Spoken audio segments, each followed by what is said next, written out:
बोली बोली दुर्गा मैया की प्रेम से बोलो दुर्गा भवानी की।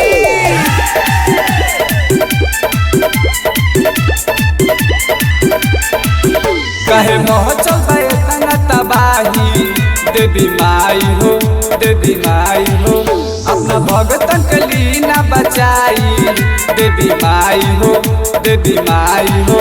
आई गई बिहार में बपानी माई रउआ से हम कहतानी बड़ी बरसत लहर कहर से रउआ बचाई हो। सचो मचल बा बिहार में तबाही देवी माई हो देवी माई हो ए मुसीबत से रउए बचाई देवी माई हो देवी माई हो। प्रेम से बोलो सच्चे दरबार की।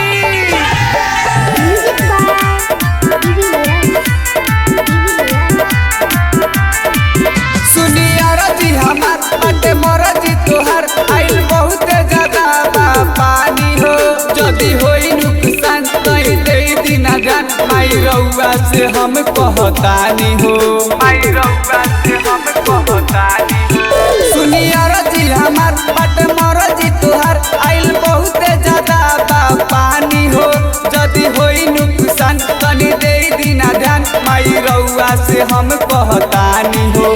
मुझे यादव शिबू चरनिया अर्जी दिलीप के सुनली महरनिया सचो गाँव शहर डूबल बाटे मैया हो।